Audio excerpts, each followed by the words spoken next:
أعوذ بالله من الشيطان الرجيم. بسم الله الرحمن الرحيم.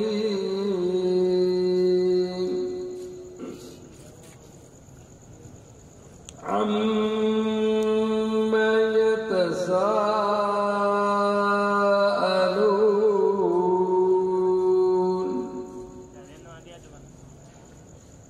عن النبأ العظيم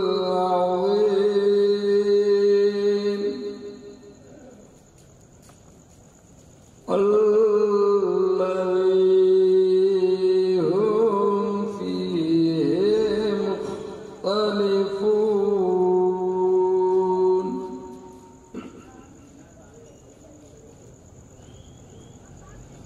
كلا سيعلمون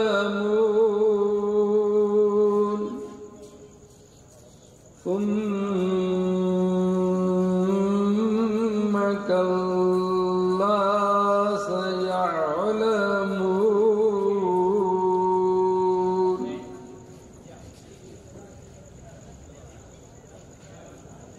ألم نجعل الأرض مهادا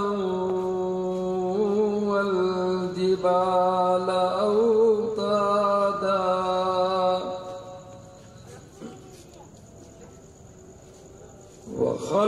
وخلقناكم أزواجا وجعلنا نومكم سباتا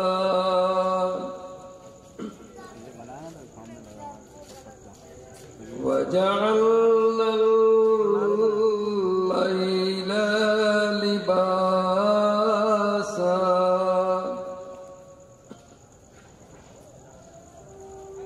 وجعلنا النهار معاشا وبنينا فوقكم سبعا شدادا وجعلنا سراجا وهاجا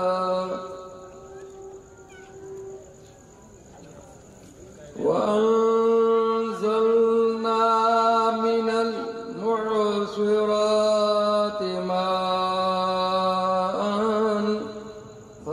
ثجاجا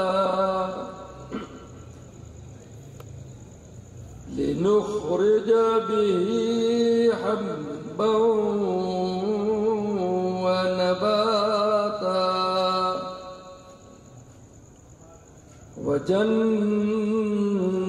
وجنات ألفافا إن يوم الفصل كان ميقاتا يوم ينفخ في الصور فتأتون أفواجا وفتحت السماء فكانت أبوابا وسيرت الجبال فكانت سرابا إن جهنم كانت مرصادا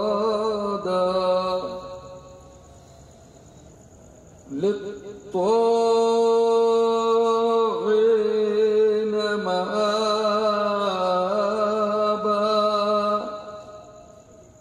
لابثين فيها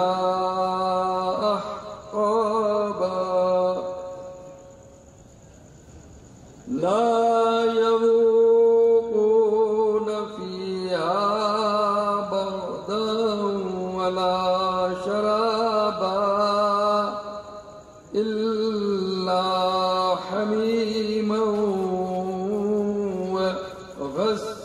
وغساقا جزاء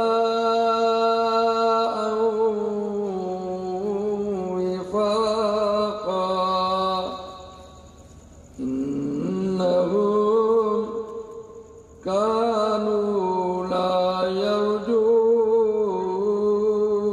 حسابا وكذبوا بآياتنا كذابا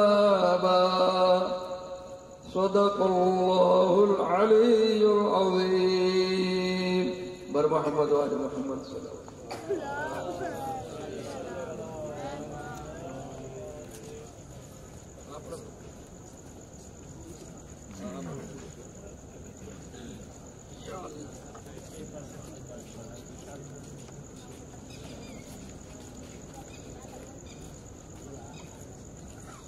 باواز بلندتر صلوات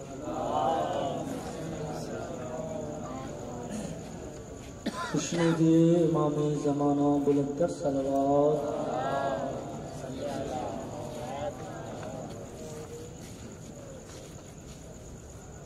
محمد ہمارے بڑی شان والے محمد ہمارے بڑی شان والے صلی اللہ علیہ وسلم صلی اللہ علیہ وسلم محمد ہمارے بڑی شان والے جب آئے زمین پر محمد ہمارے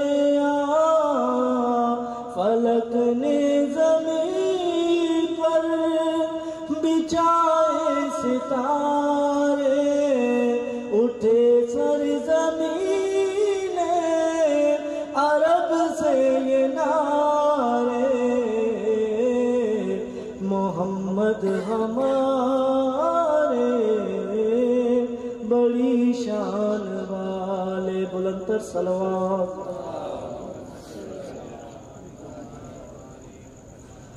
محمد ہمارے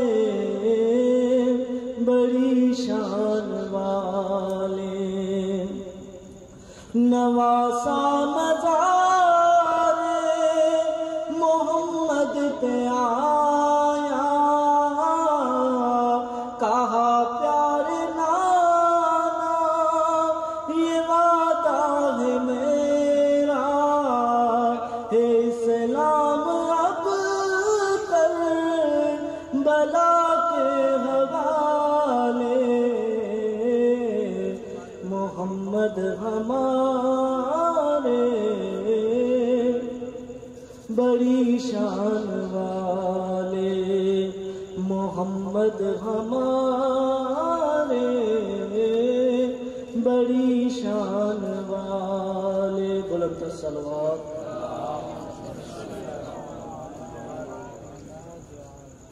مرید عبادت سمجھی کرے باواز بلند صلوات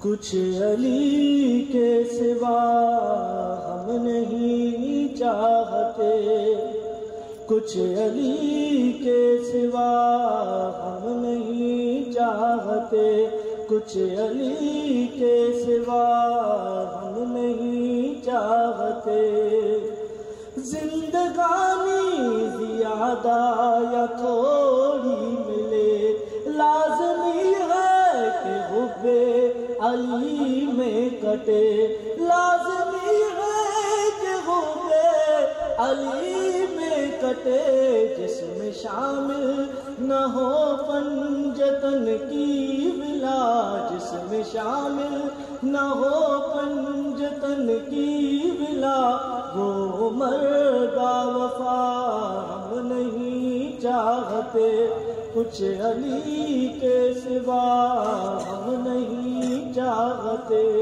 بلند تر صلوات.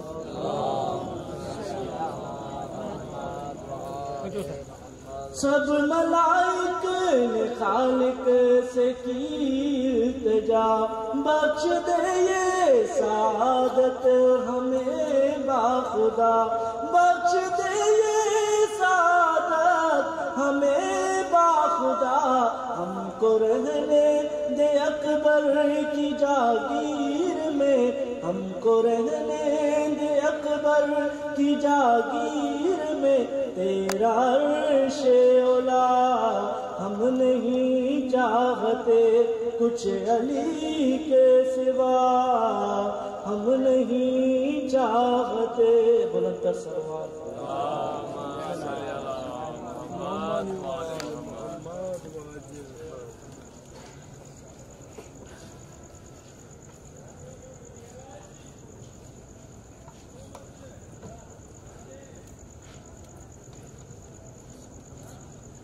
پر محمد وآل محمد صلوات.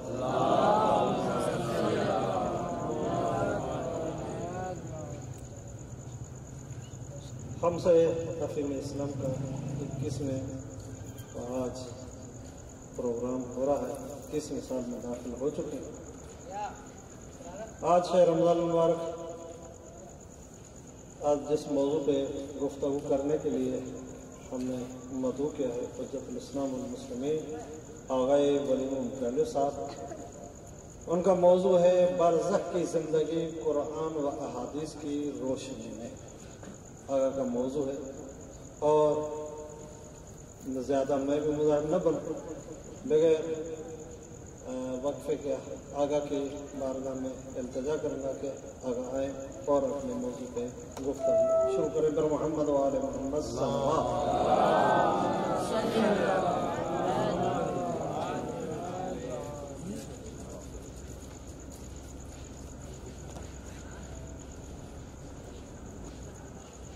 اعوذ باللہ من الشیطان الرجیم. بسم اللہ الرحمن الرحیم. الحمد للہ کما هو اہلہ، الحمد للہ رب العالمین. ربنا ورب الملائکۃ الصالحین، خالقنا وخالق سبع السماوات والارض. ثم الصلاة والسلام على صاحب طول السنين بلد الأمين خاتم النبيين أبي القاسم محمد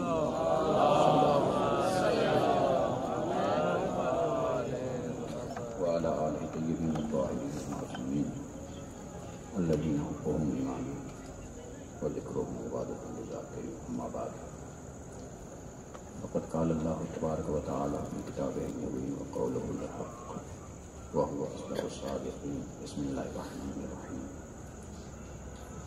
حتى إذا جاء أحدهم الموت قال رب ارجعون لعلي أعمل صالحا فيما تركت. قال إنها كلمة هو قائلها ومن ورائهم برزخ إلى يوم يبعثون. بلند الصلوات. اللهم صل على محمد وآل محمد. برادران برزخ کی زندگی آیات و روایات کی روشنی میں اس عنوان پر بحث کرنے کے لیے بندہ ہے آپ کے سامنے حاضر ہے اور اس عنوان پر بحث کرنے کے لیے قرآن مجید کی یہ سورہ مبارکہ سورہ مومن کی دو آیت نمبر 99 اور آیت نمبر 100 مکمل 100 آپ کے سامنے میں نے تلاوت کرنے کا شرف حاصل کیا ہے. خدا متعال ان دو آیات میں اعلان کا ہے حتیٰ اذا جاء احدهم الموت، جب ان میں سے کسی کے پاس موت آ جاتی ہے تو قال، وہی بندہ کہتا ہے رب ارجعون، مالک بس اب مجھے لوٹا دے، اب مجھے واپس کر دے، لعلی اعمل عملا صالحا، بس مالک ابھی مجھے واپس کر دے، ابھی لوٹا دے، شاید میں واپس جا کر اچھے اعمال انجام دوں۔ اگر قرآن مجید کے اسی لفظ لعلی پر ہم نگاہ کریں تو یہ جس کے پاس موت آ چکی ہے، موت کو اپنی آنکھوں سے دیکھ چکا ہے، کام جو اس نے کیے ہیں ان کاموں کی بنیاد پہ مالک سے یہ بھی کہہ رہا ہے مالک مجھے لوٹا دے، واپس کر دے، لیکن پھر بھی اس طرح رہا، اس انداز سے کہہ رہا ہے کہ لعلی اعمل صالحا، مالک لوٹا دے، شاید واپس جا کر وہ کام کروں جو میں چھوڑ کر آیا، شاید جا کر وہ کام کروں۔ اس کا مطلب ہے موت دیکھنے کے بعد بھی اس بندے کے اندر میں یہ یقین نہیں آیا کہ اب بھی مجھے اللہ اگر واپس کر دے، لوٹا دے تو مالک بس وہی اچھے کام جا کر کروں گا، اسے ابھی یقین نہیں ہے۔ مالک کے الفاظ سننے کے بعد مالک نے کہا کلا، کہا ایسا نہیں ہوگا، جس طرح تم سمجھتے ہو کہ میں لوٹا دوں تمہیں، ایسا نہیں ہوگا، کلا ایسا نہیں ہوگا، انہا کلمۃ ہوا قائلھا، یہ تو بس کہنے کی بات ہے جو تم کہہ رہے ہو، ایسا ہوگا نہیں۔ اس نے کہا تھا شاید جا کر وہ اچھے کام کروں، مالک نے صراحتاً صاف کہہ دیا ایسا نہیں ہوگا۔ اور واقعاً اگر مالک الملک اس بندے کو ایک مرتبہ لوٹا بھی دے، یہ بندہ جب موت کو دیکھ لے، دیکھ کر پھر اللہ اسے لوٹا بھی دے، تو کیا پھر اسے شیطان کیا چھوڑ دے گا کہ جا کر تم اچھے کام انجام دو؟ نہیں، شیطان پھر آ کر کہے گا یار تو نے دیکھا تو اپنی آنکھوں سے ہے کہ مالک نے تجھے واپس لوٹایا ہے، جو تم نے کام کیے تھے ان تمام کاموں کے باوجود بھی اللہ نے تجھے لوٹایا ہے، واپس کیا ہے، واپس لوٹایا ہے، اب بھی جب اپنی مرضی کی زندگی گزارو، پھر جا کر معذرت کر لینا، پھر اللہ تمہیں لوٹا دے گا، پھر واپس آ کر وہی کام کرنا۔ شیطان اسے کبھی بھی آزاد نہیں چھوڑے گا، کیوں؟ وہ ازلی دشمن ہے۔ تو مالک نے شروع میں ہی کہہ دیا کلا، یہ واپسی تو ممکن نہیں ہے، باقی رہی تمہاری بات تو یہ کہنے کی بات ہے، ایسا ہو نہیں سکتا، آپ یہ کام نہیں کریں گے۔ جب موت آ گئی تو اب قرآن نے کہا وَمِن وَرَائِهِمْ بَرْزَخٌ إِلَىٰ يَوْمِ يُبْعَثُونَ، اب ان کی موت کے بعد زمانہ برزخی ہے، برزخ کا زمانہ ہے کہاں تک؟ إِلَىٰ يَوْمِ يُبْعَثُونَ، وہ تا قیام قیامت، وہ جب قبروں سے ان کو اٹھایا جائے گا، وہ اس وقت تک یہ برزخی زمانہ ہے۔ تو اس کا مطلب ہے جو آج ہم اور آپ بحث کریں گے اس برزخ پہ، جس برزخ سے اگر ہم لغت میں جا کر اس کی معنی کو دیکھیں، معنی برزخ کی معنی کو ڈھونڈیں، تو لغوی معنی اس کی ہوتی ہے حد فاصل۔ حد فاصل یعنی ایسی چیز جو دو چیزوں کے درمیان میں فاصلہ بنی رہے، دو چیزوں کو آپس میں ملنے نہ دے، اسے کہا جاتا ہے حد فاصل۔ دو چیزوں کے درمیان میں آڑ بنی رہے، اسے کہا جاتا ہے برزخ۔ جو دو چیزوں کو آپس میں ملنے نہ دے، اسے کہا جاتا ہے برزخ۔ مگر ہماری جو بات ہے وہ اس عنوان سے نہیں ہے کہ ہر وہ چیز جو دو چیزوں کو آپس میں ملنے نہ دے اسے برزخ کہا جاتا ہے اور ہم اسی برزخ سے بحث کریں، ہماری اس طرح کی بات نہیں ہوگی۔ ہماری بات ہے، ہماری مراد ہے برزخ سے حد فاصل صرف نہیں ہے، ہماری مراد جو ہم بحث کر رہے ہیں برزخ سے وہ یہ ہے کہ ایسا زمانہ جو موت سے لے کر محشر تک کے درمیان والا پیریڈ ہے، اس زمانے کو شرع مقدس کے اصطلاح میں برزخ کہتے ہیں۔ یعنی آڑ کا مسئلہ نہیں ہے، حد فاصل کا مسئلہ نہیں ہے، زمانہ ہے۔ زمانہ بھی اور نہیں، زمانے سے مراد یہی ہے کہ موت سے لے کر محشر تک تا قیام قیامت الی یوم یبعثون، موت سے لے کر محشر تک کے درمیانی پیریڈ کا نام ہے برزخ۔ اچھا، اس پیریڈ اس زمانے کو برزخ، اس زمانے کو برزخ کہا جا رہا ہے، قرآن نے اس زمانے کو برزخ کہا ہے اس آیت کریمہ میں۔ مگر شاید اس کی وجہ تسمیہ بھی یہی ہو جو لغت میں موجود ہے، جو معنی اس کی لغت میں بتائی جا رہی ہے کہ حد فاصل کو برزخ کہتے ہیں، دو چیزوں کے درمیان میں آڑ کو برزخ کہتے ہیں۔ شاید اس ویسے آپ کے ہمارے بحث زمانے سے ہے، مگر اس زمانے کو بھی برزخ شاید اس لیے کہا جائے، وجہ تسمیہ اس کی بھی شاید یہی ہو کیونکہ اس دنیاوی زمانے اور اخروی زمانے کے درمیان میں یہ حد فاصل بنا ہوا ہے، کیونکہ یہ زمانہ بھی ان دو زمانوں کے درمیان میں حد فاصل بنا ہوا ہے، اسی لیے شاید اس زمانے کو برزخ کہا جاتا ہے۔ بہرحال ہمارا عنوان وہی ہے، یعنی زمانہ ہے، اور اس قرآن مجید میں لفظ برزخ کو اللہ نے اپنے آئینی کتاب کے اندر 3 مرتبہ 3 مقامات پہ جگہ دی ہے۔ 3 مقامات پہ لفظ برزخ کو اللہ نے استعمال کیا ہے۔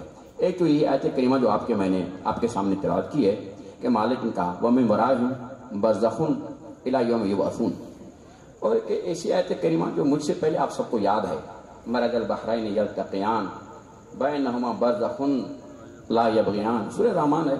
سورہ رحمان کے اندر اللہ نے اسی لفظ کو جگہ دی ہے۔ البتہ سورہ رحمان میں جو لفظ برزخ آیا ہے وہ اس معنی میں نہیں آیا جس معنی میں آپ ہم بحث کر رہے ہیں، اس معنی میں وہاں پر آر کی معنی میں، حد فاصل کی معنی میں ہے۔ یا قرآن مجید نے ایک اور مقام پہ بھی اعلان کیا، جب 2 دریاؤں کی بات کی تو وہاں پر بھی قرآن یہی کہا وَمَرَجَ الْبَحْرَيْنِ يَلْتَقِيَانِ وَمَرَجَ الْبَحْرَيْنِ يَلْتَقِيَانِ مِنْهُمْ عَذْبٌ مَاءٌ فُرَاتٌ وَمِلْحٌ أُجَاجٌ، وہاں پر مالک نے کہا وَجَعَلَ بَيْنَهُمْ بَرْزَخًا وَحِجْرًا مَحْجُورًا، کہ ان دونوں دریاؤں کے درمیان میں بھی اللہ نے برزخ ایک حد فاصل کو بنایا ہے۔ یہاں پر بھی حد فاصل کے معنی میں آیا ہے وہ لفظ۔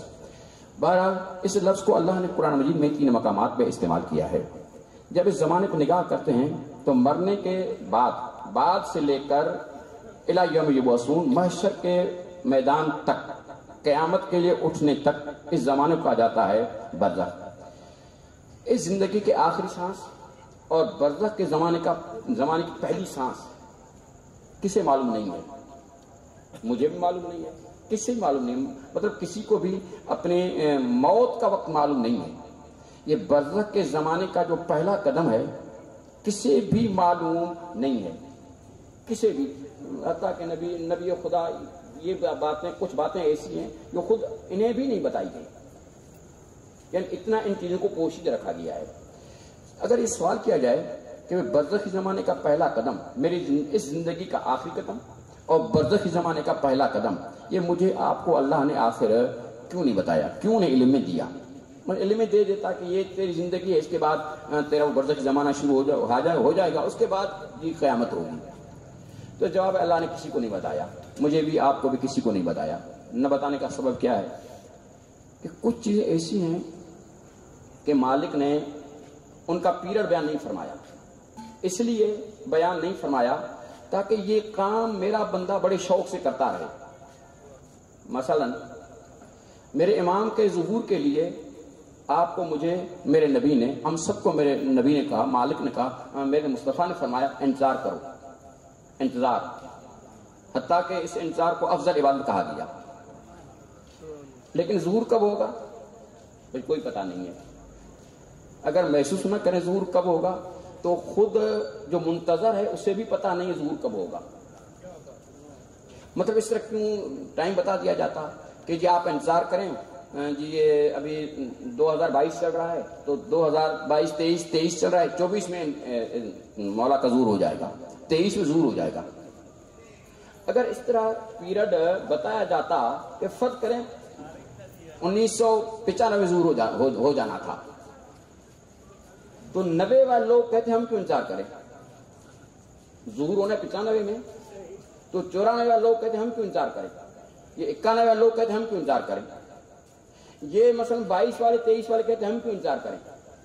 بھائی اگر ظہور ہی فرض کریں 2025 میں ہونا ہے تو 22 والے کیوں انتظار کریں، 23 والے کیوں انتظار کریں؟ وہ جا کر 22 والے کریں۔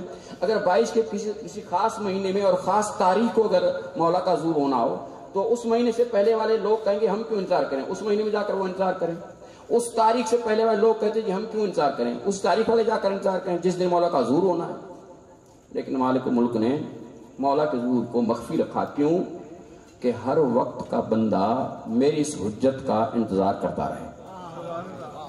اسی طرح مالک ملک نے، مثلا یہ مہینہ مبارک چل رہا ہے، اس میں ایک عظیم المرتبہ رات کو رکھا، شب قدر کو رکھا، لیکن بتایا کسی کو نہیں کہ بھائی شب قدر کہاں ہے، بھائی 19 ہے، 21 ہے، 23 ہے، 27 ہے، بس نہیں ہے۔ شب قدر ہے میں شک نہیں ہے، لیکن کون سی شب ہے وہ یہ پتہ نہیں ہے۔ کیوں پتہ نہیں ہے؟ تاکہ میرا بندہ اسی شب کی عبادت کو پانے کے لیے، اسی شب کی عبادت کو حاصل کرنے کے لیے بڑے شوق سے ہر رات کو شب قدر سمجھ کر عبادت کرتا رہے۔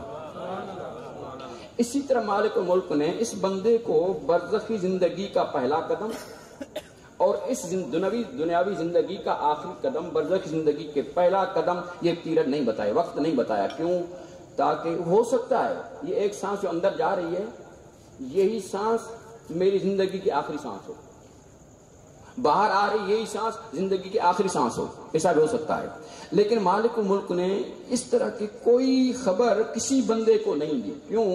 کہ مالک نے یہی سمجھایا ہے کہ میرا بندہ اپنی ہر سانس کو اس طرح گزارے کہ ہر سانس مجھ اللہ کی اطاعت اور عبادت میں گزارتے ہوئے اپنی برزخی زندگی کی تیاری کر لے، ہر سانس میں برزخی زندگی کی تیاری کرے، کیونکہ اسے کوئی پتہ نہیں ہے، کوئی گارنٹی نہیں ہے کہ اگلا سانس واپس آئے گا نہیں آئے گا۔ جب ہم اسی برزخی زندگی پہ نگاہ کرتے ہیں تو ایک نگاہ معاشرے کے حوالے سے دیکھیں گے کہ میرا معاشرہ، اور میری معاشرے سے مراد ہوگی اپنا شیعی معاشرہ۔ ہم ایک نگاہ اس برزخی زندگی کو دیکھیں گے شیعی معاشرے کی نگاہ سے، اور ایک مرتبہ اس برزخی زندگی کو دیکھیں گے ائمہ اہل بیت اطہار علیہ السلام کی نگاہ سے کہ ائمہ اہل بیت اطہار علیہ السلام اس برزخی زندگی کو کس زاویہ نظر سے دیکھتے ہیں، اور پھر دیکھیں گے کہ میرا معاشرہ کیا سمجھ رہا ہے۔ سب سے پہلے آپ کے میرے چھٹے امام حضرت امام جعفر صادق علیہ السلام اس برزخی زندگی کے لیے، یہ برزخی زندگی ہے موت سے لے کر محشر تک، یہ درمیانی پیریڈ آئیں گے، یہ درمیانی پیریڈ رہیں گے۔ مثلا موت سانس نکل گئی، یہ حالت احتضار ہے۔ سانس نکلنے کے بعد یہ قبر ہے، قبر سانس نکلنے سے لے کر قبر تک، قبر سے لے کر کسی نہ کسی وادی السلام یا وادی برو تک، یہ دوسرا مرحلہ ہوگا، اور پھر وادی سے لے کر وادی السلام یا وادی برو سے لے کر وہ میدان حشر محشر تک، یہ تیسرا مرحلہ ہوگا۔ اسے کہا جائے گا برزخ کا زمانہ، یہ برزخی پیریڈ ہے۔ اس برزخی زمانے کے لیے آپ کے میرے چھٹے امام فرماتے ہیں، اپنے شیعوں سے میرے امام کا خطاب ہے۔ میرے امام فرماتے ہیں، پہلے تو میرے امام نے صادق امام نے قسم کھائی ہے، یہیں سے اندازہ لگائیں وہ امام ہے، صادق ہے، معصوم ہے، بات کرے تو بات سچی ہے، ان کی بات میں میرے معاشرے کو ذرے برابر کوئی شک نہیں ہے، ہونا بھی نہیں چاہیے، ہے بھی نہیں۔ لیکن تمام تر باتوں کے باوجود بھی پھر امام قسم کھائے تو اس کا مطلب ہے کہ بات میں مسئلہ ہے۔ صادق امام اگر قسم کھا کر بات کرے، ویسے مالک نے بھی قسمیں کھائی ہیں، صادق امام اگر قسم کھا کر بات کرے برزخ کے لیے تو اس کو سمجھنا چاہیے کہ مسئلہ کوئی اہم ہے۔ مولا فرماتے ہیں واللہ ما اخاف علیکم الا البرزخ، فرماتے اپنے شیعوں سے، میرے شیعوں واللہ خدا کی قسم میں آپ کے لیے کسی معاملے میں خوف زدہ نہیں ہوں، مجھے خوف ہے تمہارے متعلق تو برزخ کا خوف ہے۔ یہ خوف لفظ اخاف میرے امام نے استعمال کیا ہے۔ یہیں سے بھی اندازہ لگانا چاہے جب امام آپ کے میرے متعلق خوف کھائے تو پھر مجھے کیا سمجھنا چاہیے اور میں کیا سمجھتا ہوں، یہ دو لمحوں کے بعد عرض کروں گا۔ پر پہلے کہ برزخ کو میرے آئمہ اپنی نگاہ کس نگاہ سے، زاویہ نگاہ سے دیکھتے ہیں۔ قسم کھائی پہلے واللہ ما اخاف علیکم الا البرزخ، خدا کی قسم میں صادق تمہارے متعلق، تم اپنے شیعوں کے متعلق کسی سے خوف زدہ نہیں ہوں، حشر سے محشر سے خوف زدہ نہیں ہوں، الا البرزخ، جو مجھے تمہارے متعلق جو مجھ صادق کو خوف ہے وہ برزخ کا خوف ہے۔ اگلا جملہ مولا فرماتے ہیں فَإِذَا صَارَ الْأَمْرُ إِلَيْنَا فَنَحْنُ أَوْلَىٰ بِكُمْ، جب معاملہ ہمارے ہاتھوں تک پہنچ جائے، مسئلہ تمہاری برزخ کا ہے، جب معاملہ ہمارے ہاتھوں تک پہنچ جائے، مطلب جب معاملہ شفاعت تک پہنچ جائے، ہمارے ہاتھوں تک آ جائے، معاملہ شفاعت تک آ جائے تو فَنَحْنُ أَوْلَىٰ بِكُمْ، تو تمہاری شفاعت کی ضمانت مجھ صادق کی ہے۔ مگر یہ شفاعت کا مسئلہ برزخ کا مسئلہ نہیں ہے، یہ مسئلہ محشر کا مسئلہ ہے۔ یہ شفاعت جو ہے جس طرح ہے اس وقت بحث بھی نہیں ہے اس سے، بہرحال شفاعت کا مسئلہ برزخ کا مسئلہ نہیں ہے۔ لہذا گویا کہ میرے امام یوں فرماتے ہیں کہ محشر کے مسائل میں شفاعت ہو سکتی ہے، مگر برزخ کے معاملے کو تم نے اپنے کردار سے طے کرنا ہے، تم نے اپنے اعمال سے طے کرنا ہے۔ اگر میں مولا کے اس فرمان کو اپنی زبان میں کہوں، مطلب اسے مفہومی ترجمہ کہتے ہیں، لفظی ترجمہ نہیں، مفہومی ترجمہ، تو یوں میں کہہ سکتا ہوں مفہومی ترجمہ کرتے ہوئے، گویا کہ صادق مولا یہ فرماتے ہیں کہ برزخ جانے تم جانو، بالکل میری اپنی زبان میں یہی ترجمہ ہوگا، برزخ جانے تم جانو، محشر میں آؤ، محشر تک پہنچ جاؤ، وہاں ہم ہیں، برزخ جانے تم جانو۔ میرا معاشرہ کیا دیکھتا ہے، اس پیریڈ کو کس زاویہ نظر سے دیکھتا ہے، اور تو میں نے کرنی ہے، لیکن فی الحال آئمہ کس طرح دیکھ رہے ہیں، یہ میرے چھٹے امام کا فرمان تھا۔ یہ جو ابھی آپ کے سامنے عرض کر رہا ہوں، یہ میرے چھٹے امام کا فرمان ہے، کافی میں موجود ہے، وہ کافی میں۔ سائل آتے ہیں میرے امام کے پاس، سائل آ کر پوچھتا ہے، یا رسول اللہ، ایک فرزند رسول، میں نے آپ سے سنا ہے، سائل کہتا ہے فرزند رسول، میں نے آپ سے سنا ہے کلو شیعتنا فی الجنہ، میں ترجمے تو بعد میں کروں گا، لیکن ترجمے سے پہلے آپ کو کروں، کچھ الفاظ اس درس میں ہوں گے، ان لفظوں کا ترجمے سے بس نہیں کر پاؤں گا، وہ لفظ میں لفظ ہی استعمال کرنے شاید وہ مطالب پیش نہ کر سکوں میں۔ مثلا شیعہ تو میں نے شیعہ ہی کہنا ہے، اب شیعہ کیا ہوتا ہے، کسے کہا جاتا ہے، فی الحال بس نہیں کروں گا۔ سائل نے آ کر میرے چھٹے امام سے کہا کہ مولا میں نے آپ سے سنا ہے کہ آپ نے فرمایا ہے کلو شیعتنا فی الجنہ، کہ آپ نے فرمایا کہ ہمارے تمام کے تمام شیعہ جنتی ہیں، تمام کے تمام شیعہ جنتی، بس نہیں شیعہ کون ہوتا ہے، اس میں کیا وصفیں ہوتی ہیں، یہ علیحدہ بات ہے۔ مولا فرماتے ہیں جی میں نے کہا ہے۔ مولا آپ نے فرمایا تمام کے تمام شیعہ جنتی، مولا فرماتے ہیں فرزند رسول فرماتے ہیں جی میں نے کہا ہے کہ تمام کے تمام میرے تمام کے تمام شیعہ جنتی۔ جب سائل نے یہ کہا کہ آپ نے کہا ہے، امام نے فرمایا جی میں نے کہا ہے، تو سائل دیکھ کر کہتا ہے کہ فرزند رسول، آپ کے شیعوں کو میں جانتا ہوں، میں پہچانتا ہوں، کتنی آپ کے شیعہ جو گناہگار ہیں، اللہ کی نافرمانی کرتے ہیں، عاصی ہیں، پھر بھی جنتی، جو میرے صادق امام فرماتے ہیں۔ میں نے کیا بس لفظوں سے بھی نہیں کروں گا، میرے امام صادق مولا فرماتے ہیں اما فی القیامت کلہم فی الجنہ بے شفاعت نبی و وصی نبی۔ جب بات ہے قیامت کی تو ہمارے شیعہ نبی کی شفاعت، نانا کی شفاعت اور وصی نبی کی شفاعت سے جنت میں جائیں گے۔ میں سمجھتا ہوں کہ اشتباہ بڑے نہ ہو جائیں۔ اگر لفظ شیعہ کو دیکھنا ہو تو ذرا جناب سیدہ قول کو پڑھ لینا کہ شیعہ کسے کہا جاتا ہے۔ اگر شفاعت کو دیکھنا ہو کہ شفاعت نبی کی شفاعت اور نبی کے وصی علی مولا سے لے کر وصی مہدی مولا تک یہ وصی ہیں، تو نبی یا نبی کے وصی کی شفاعت سے شیعہ جنت میں جائے گا۔ لیکن شفاعت میں ایک بات ہمیں کم از کم اتنی سمجھنی چاہیے، ایک ہوتا ہے شفیع، شفاعت کرنے والا، جو بھی کام کیا جائے، بہرحال جو بھی کام کیا جائے اس میں ایک ہوتا ہے فاعل کے اندر فاعلیت، فاعل کے اندر کام کو انجام دینے کی صلاحیت ہو۔ نمبر دو، دوسری بات یہ ہوتی ہے قابلیت قابل، اور جس پر یہ کام واقع ہو رہا ہے اس کے اندر بھی یہ صلاحیت ہو کہ اس کام کو وہ قبول کر سکے۔ یہ دونوں چیزیں ضروری ہوا کرتی ہیں۔ آگ کے اندر جلانے کی صلاحیت ہوتی ہے، مگر یہ جو درخت ہے اس سے ٹہنی کو کاٹ کر اگر میں تیلی لگا بھی دوں تو نہیں جلے گی۔ کیوں؟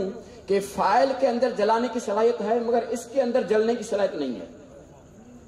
بس شفاعت کا معاملہ بھی اسی طرح ہے۔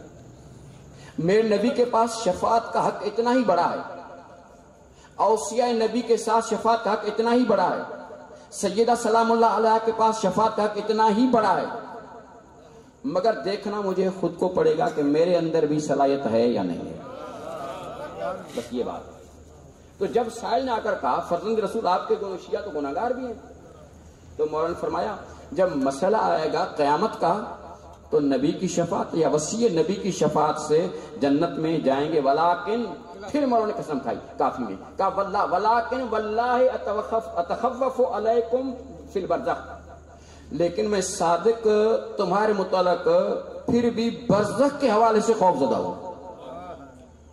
میں نے جلدی کر کے آپ کے سامنے دو روایتیں صادق مولا کرتی ہیں، دونوں مقامات کی صادق مولا فرماتے ہیں تمہارے متعلق میں مسئلہ برزخ کا ہے، یعنی شفاعت قیامت معاشر مسئلہ برزخ کا ہے۔ جب ماہ مبارک رمضان چل رہا ہے، جب ماہ مبارک رمضان میں آپ اور ہم اللہ ہمیں توفیق دے دعائے ابو حمزہ سمالی رمضان میں تلاوت کرنی چاہیے، پوری نام بھی پڑھ سکیں روزانہ کے حساب سے تو کچھ نہ کچھ پڑھنا چاہیے اس دعا کو، اور اس سے اور آپ کو مزہ آئے گا جب اسی دعا کو اپنی زبان سندھی یا اردو میں پڑھ لیں، تھوڑا تھوڑا مختصر کر کے، چلو ایک مہینے کے اندر بھی ہم نے اس کو اپنی زبان میں سمجھ کے پڑھا تو میرے خیال میں لطف آئے گا۔ اسی دعائے ابو حمزہ سمالی میں سید الساجدین امام زین العابدین امام، دو ناموں سے اندر لگا لیں کہ شخص کتنی بڑی ہے، اور اسی دعائے ابو حمزہ سمالی میں مولا فرماتے ہیں فمالی لا ابکی، 35 سال رونے والا امام دعائے ابو حمزہ سمالی میں فرماتے ہیں فمالی لا ابکی، مجھے کیا ہو گیا میں نہیں رو رہا، یہ دعائے ابو حمزہ سمالی، مجھے کیا ہو گیا ہے میں نہیں رو رہا، 35 سال رونے والا زین العابدین سید الساجدین، فمالی لا ابکی، کیوں نہیں رو رہا، یہ کیوں نہیں رو رہا یہ فرما کر مولا فرماتے ہیں اب کا لخروج نفسی، مجھے سانس نکلنے والے وقت کو یاد کر کے رونا چاہیے، اسے کہا جاتا ہے حالت احتضار۔ میں پھر کہہ رہا ہوں سید الساجدین کی دعا ہے یہ، اب کا لخروج نفسی، مجھے سانس نکلنے والے وقت کو یاد کر کے رونا چاہیے، اب کا لظلمت قبری، مجھے تاریکی قبر کو یاد کر کے رونا چاہیے، یہ برزخی پیریڈ ہے، سانس نکلتے ہی برزخی پیریڈ شروع ہو جاتا ہے، مجھے سانس نکلنے والے وقت کو یاد کر کے رونا چاہیے، اب کال ظلمت قبری، مجھے اپنی قبر کی تنگی قبر کو یاد کر کے رونا چاہیے۔ تیسرا جملہ فرماتے ہیں اب کا لذی کے لحدی، مجھے اپنی لحد، ایک ہوتی قبر ایک ہوتی قبر کے اندر لحد، اس لحد کی تنگی کو یاد کر کے رونا چاہیے۔ چوتھا جملہ مولا فرماتے ہیں اب کا لسوال منکر و نکیر ایایا، اور جو قبر کے اندر منکر اور نکیر آ کر سوال کرتے ہیں دو فرشتے، ان سوالوں کے وقت کو یاد کر کے مجھے رونا چاہیے۔ اب اگلے جملے جو مولا کے ہیں وہ بھی اسی رونے کے متعلق ہی ہیں، مگر وہ میدان معاشر کے ہیں، ان کو فی الحال چھوڑ رہے ہیں، ہم اپنے عنوان تک ہی موجود ہیں کہ اگر سید الساجدین کے ان کلمات کو دیکھیں 4 لفظ مولا نے استعمال فرمائے۔ پہلے کہا میں کیوں نہیں رو رہا، پھر کہا مجھے سانس نکلنے کا وقت یاد کر کے رونا چاہیے۔ سجاد مولا فرماتے ہیں اپنی قبر کی ظلمت قبر کی تاریکی کو یاد کر کے رونا چاہیے، سجاد مولا فرماتے ہیں، اور لحد کی تنگی کو یاد کر کے رونا چاہیے، زین العابدین فرما رہے ہیں، اور مجھے منکر اور نکیر کے اس سوالوں کے وقت کو یاد کر کے رونا چاہیے۔ اب میں کہہ رہا ہوں یار کیا سید سجاد مولا ان شخصیات میں سے نہیں ہیں جن شخصیات کے نام ہی عذاب قبر سے بچانے کے لیے ضمانت ہوں؟ نہیں، جب من اماموں کا سوال ہوگا تو یہ نام بھی تو آئے گا نا، یعنی ان شخصیات میں سے ہیں، مگر وہی شخصیت یہ فرما رہے ہیں کہ میں کیوں نہیں رو رہا، مجھے رونا چاہیے، تنگی لحد کے لیے رونا چاہیے، تاریکی قبر کے لیے رونا چاہیے، سوال و جواب کے لیے رونا چاہیے، مجھے سانس نکلنے والے وقت کو یاد کر کے رونا چاہیے۔ اب ان چیزوں کے متعلق مسئلہ سید سجاد کا نہیں ہے تو پھر مولا کیوں یہ فرما رہے ہیں؟ اسے کہا جاتا ہے مقام تعلیم۔ میں نے کہا یہ سجاد مولا کا نام ان ناموں میں سے ہے جو نام عذاب قبر سے بچنے کے لیے ضمانت ہیں، یہ نام ان ناموں میں سے ہے۔ مگر وہ نام یہ 4 جملے ان اوقات میں کیوں بیان فرما رہے ہیں؟ وہ سید سجاد کیوں اس طرح بیان فرما رہے ہیں؟ اسے کہا جاتا ہے مقام تعلیم. مقام تعلیم آنا مجھے سکھا رہے ہیں کہ مجھ سید سجاد کو ماننے والوں تمہیں سمجھنا چاہیے کہ یہ وقت اتنے مشکل ہیں کہ جن اوقات میں اپنے آنکھوں سے آنسو گرا کر اپنے رب کو راضی کرنے کے بغیر کامیابی ممکن نہیں ہے. اب میں نے 2 ائمہ کے چھٹے امام کی 2 روایتیں اور زین العابدین مولا کی دعا کا جملہ پڑھ کر آپ کے سامنے یہ واضح کرنے کی کوشش کی ہے کہ برزخی زمانے کو ائمہ کس نگاہ سے دیکھتے ہیں. 1-2 منٹ کے لیے اگر میں اپنے معاشرے پر، میری مراد اپنے معاشرے سے اپنا شیعی معاشرہ، معاف کرنا میرا معاشرہ، جو میں بات کروں تو سوچنے کا آپ کو حق ہے لیکن سن کر ناراض ہونے کا حق نہیں ہے. کہ کبھی اس طرح ہوتا ہے بندے نے بات سنی بغیر سوچے سمجھے یار کیا کہہ رہا ہے، اس طرح ہوتا ہے. نہیں، اس کو ذرا سا سوچنا چاہیے کہ کیا کہہ رہا ہے، ٹھیک کہا ہے نہیں کہا، جس طرح بات کر رہی بات اس طرح ہے تو پھر سوچنا چاہیے، نہیں ہے تو پھر آپ کو ناراض ہونے کا حق ہے. یہ میں نے صادق امام کے 2 فرمان نقل کیے، سجاد مولا کی دعا کو آپ کے سامنے نقل کیا. اب آؤ اپنے معاشرے پر. میرا معاشرہ کیا ہے؟ اس حالت اعتدال، تابر، سوال جواب، ان مقامات کے لیے میرا شیعی معاشرہ کیا سمجھتا ہے؟ میں نے مذہب کے نام پہ اس طرح شعر و شاعری کی ہے. پہلی بات ہے شعر میں خیال ہی ہوتے ہیں، یہ آپ کے ذہن میں ہونا چاہیے. شعر میں کوئی آیت نہیں ہوتی، شعر و شاعری میں کوئی روایت نہیں ہوتی. شعر کہا ہی اسے جاتا ہے جو خیالی ہو. جو دوست یہاں پر شعر و شاعری کرتے ہیں وہ میری تائید کریں گے. نہیں، جب صنعت خمسہ پڑھائی جاتی ہے وہیں پر یہی پڑھاتے ہیں کہ خطابت کسے کہتے ہیں، شعر و شاعری کیا ہوتی ہے. شعر و شاعری میں جتنی بھی باتیں ہوتی ہیں وہ ہوتی تو خیالی ہیں. شعر و شاعری ہوتا ہے میرا دوست چاند سے زیادہ خوبصورت، اس سے بھی باتیں ہوتی ہیں نا. ارے کہاں چاند کہاں یہ. اچھا اگر واقعاً اندر میں چلے جائیں، اگر واقعاً قرآن کی روایت قرآن کے آیات کے اندر چلے جائیں تو پھر اس انسانی مقابلے میں چاند کی حیثیت کیا ہے. مگر شعر و شاعری کس طرح چلتی ہے نا. شعر و شاعری کے اندر میرے معاشرے نے مرنے کی حالت احتضار کو یوں بیان کیا کہ یار مجھے کیا پرواہ ہے، موت علی مولا آئیں گے، زیارت ہوگی، اللہ اللہ خیر سلا. قبر کیا ہوگی، قبر کیا ہے یار، فرشتے آئیں گے وہ مجھ سے سوال کریں گے، الٹا میں ان سے سوال کر دوں گا.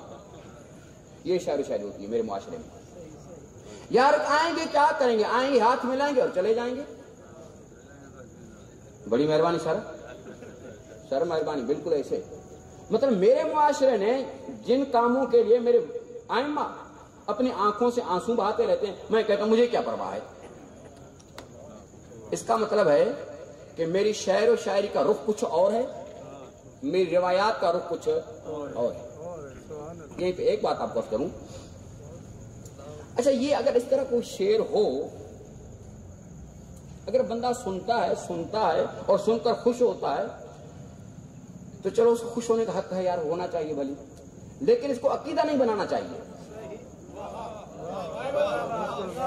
مسائل میرے اس وقت کے مسائل یہ ہیں کہ اس طرح کے شعر و شاعری سے میں اپنے عقیدے بنا رہا ہوں.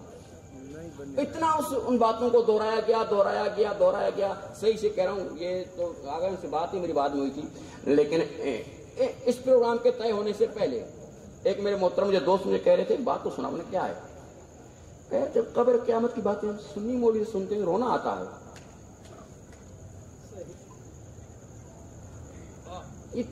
تم سے وہ باتیں سننے کو کیوں نہیں ملتی؟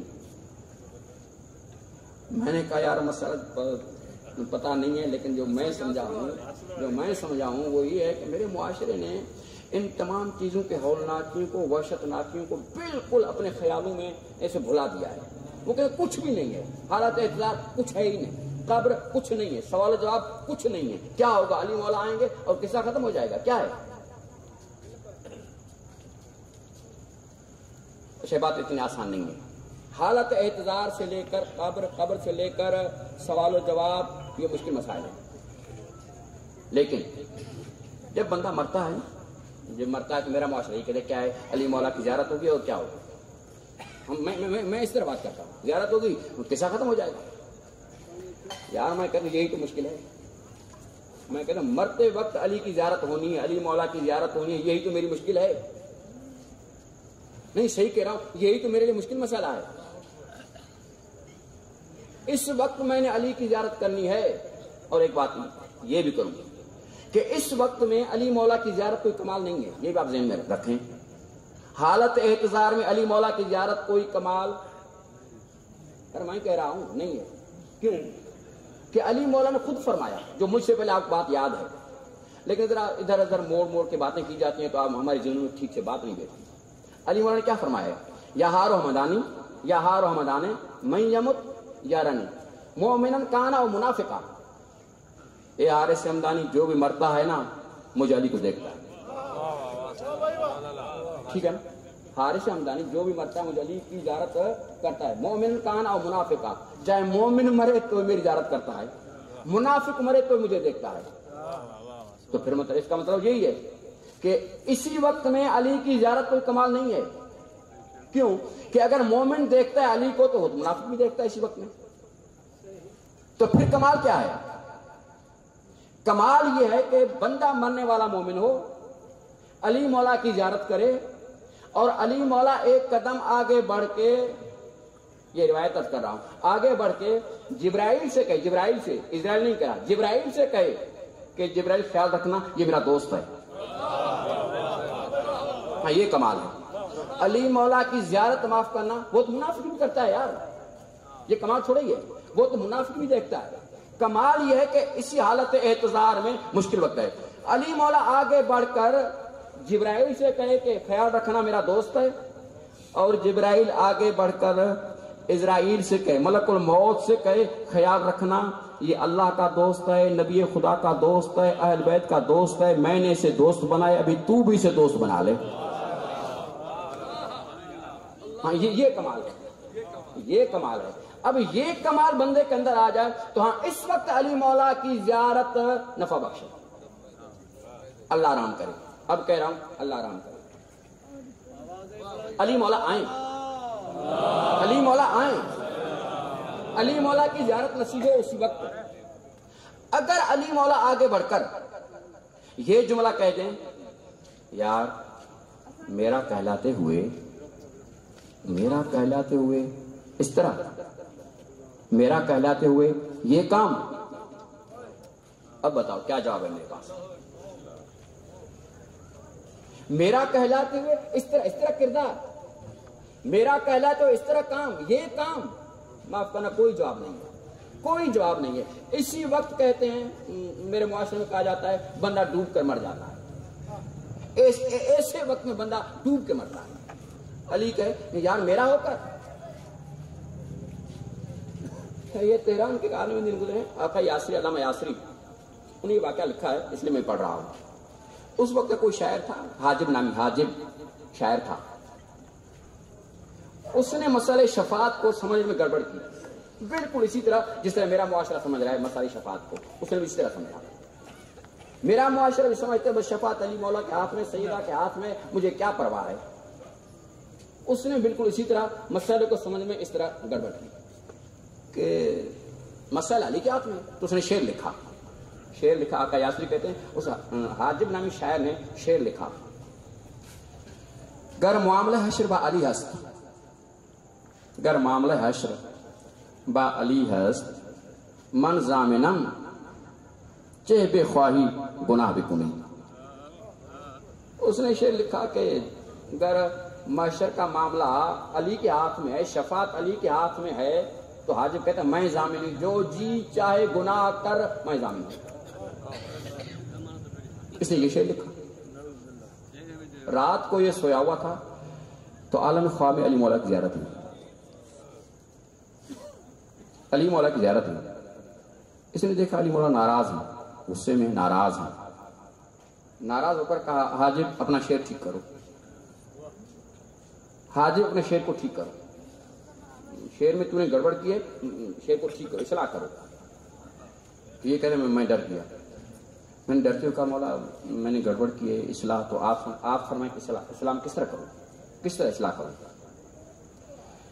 تو حاجب کہتا ہے علی مولا مجھے خواہ میں کہا کہ حاجب یوں کہو، گر معاملہ حشر با علی ہست شرم از رخ علی کن و گناہ کم تر بکنی، اگر معاملہ علی کے ہی ہاتھ میں ہے تو علی کے منہ لگنے سے شرم کر، جتنا ہو سکے گناہوں کو ترک کر دو۔ اگر حالت احتضار موت کے وقت علی کی زیارت ہونی ہے اور یہ ہے علی والا، تو پھر اسے یہ کرنا چاہیے کہ علی کے منہ تو میں لگنا ہے، علی کی زیارت تو ہونی ہے۔ اب کام وہ کروں جن کاموں سے میرا آقا میرا مولا مجھ سے راضی رہے، یہ تھا میرا معاشرہ۔ اب حالت احتضار کوئی آسان وقت نہیں ہے، سانس نکلنے کا وقت مشکل وقت ہے، لیکن آپ کو یہ احتضار کا پہلا قدم جا رہا ہے، مشکل ہے، لیکن آپ سے یہ بھی عرض کروں مشکل ہے مگر ہر ایک کے لیے نہیں ہے، یہ احتضار بھی مشکل ہے، سانس نکلنے کا وقت مشکل ہے مگر ہر ایک کے لیے نہیں ہے۔ جیسا ہے موت کا ذائقہ ہے اپنا ذائقہ، لیکن ہر ایک کے اعتبار سے موت کا ذائقہ مختلف ہے، کوئی ایک ذائقہ نہیں موت کا، مشکل بھی ہے، میٹھا بھی ہے، کڑوا بھی ہے، بہت ہی میٹھا بھی ہے، جیسا کہ سید الشہداء کے سامنے جناب قاسم نے فرمایا تھا اخلا من الاسر، آپ کے قدموں میں، آپ کی نصرت میں، آپ کے قدموں میں موت آ جائے تو شاید سے زیادہ میٹھی ہے۔ بالکل حالت احتضار کی حالت بھی اس طرح ہے کہ روایت یہ کہتے ہیں بعض لوگوں کا حالت احتضار میں حالت یہ ہوگی، حالت احتضار میں حالت یہ ہوگی کہ جس طرح جسم کو کینچی سے کاٹا جائے اس طرح کا عذاب ہوگا، جسم کو کینچی، جیسا کہ جسم کو کینچی سے کاٹا جا رہا ہے، مگر بعض کی حالت یہ ہوگی کہ جس طرح جسم کو چکی میں پیسا جا رہا ہو، مگر ہر ایک کے ساتھ یہ کنڈیشن بھی نہیں ہوگی، مانا یہ عذاب والا معاملہ ہے، مگر ایک اور طریقہ بھی ہے سورہ نحل میں، جس میں اللہ نے سورہ نحل میں بیان کیا ہے وَإِذَا تَتَوَفَّاهُمُ الْمَلَائِكَةُ طَيِّبِينَ یقولون سلام علیکم ادخلوا فی الجنت بما کنتم تعملون، کچھ وہ لوگ بھی ہوں گے، وہ پاک و پاکیزہ لوگ بھی ہوں گے، جب ملائکہ ان کی سانس نکال رہے ہوں گے تو وہ اتنے پاک طیبین، اتنے پاک پاکیزہ ہوں گے کہ ملائکہ کہیں گے سلام علیکم۔ سانس نکالتے ملائکہ کہتے سلام علیکم، صرف سلام علیکم نہیں، کہتے ہیں ادخلوا الجنت بما کنتم تعملون، اور جو کام تم کیا کرتے رہتے تھے ان کاموں کے عوض میں جنت میں داخل ہو جاؤ۔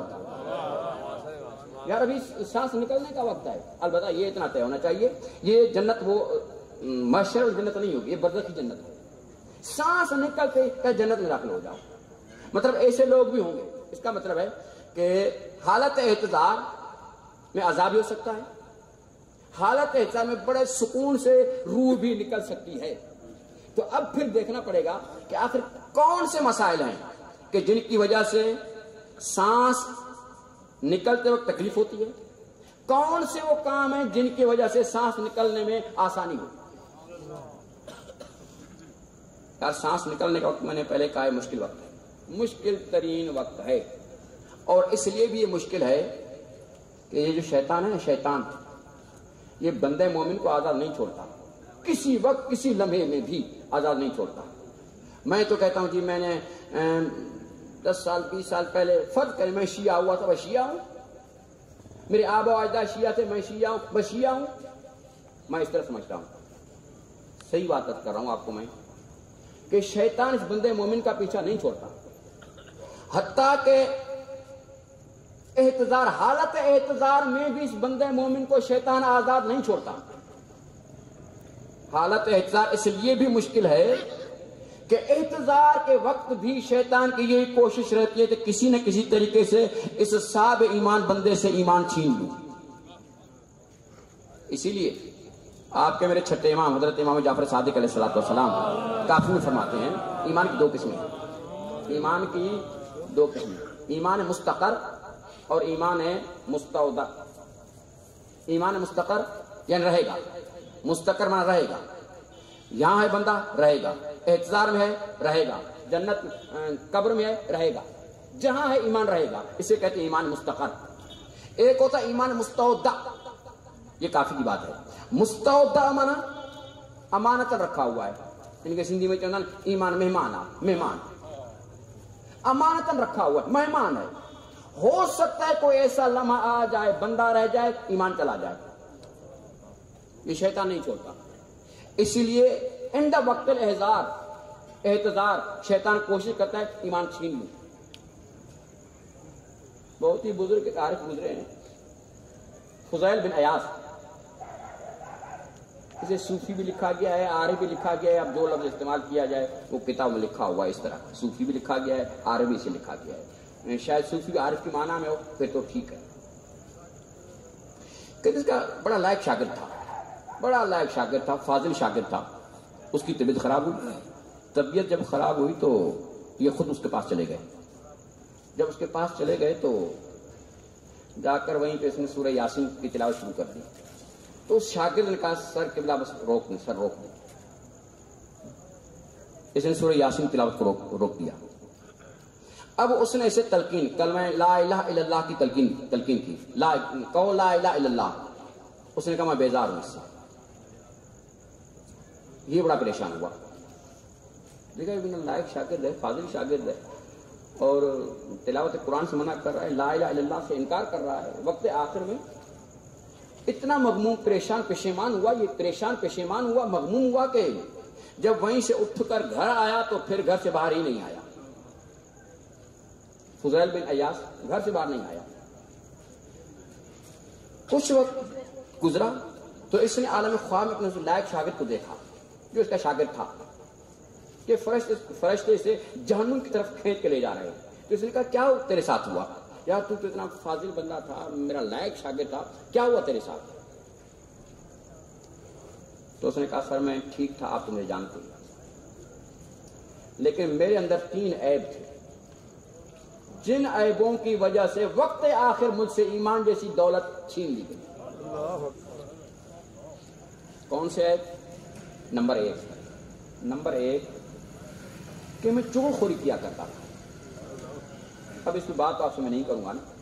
چغل خوری، چغلیاں، ادھر کی بات نہ سنوں بس، وہ ادھر کی بات اس سے، اس کی بات اس سے، اس کی بات اس سے، جس سے پورے معاشرے میں بگاڑ آتا ہے. چغل خوریاں، میں چغل خوری کیا کرتا تھا. نمبر 2 جی نکتہ چینی، تانا زنی، نکتہ چینی، جو میری کچہریوں کا عنوان ہوتا ہے.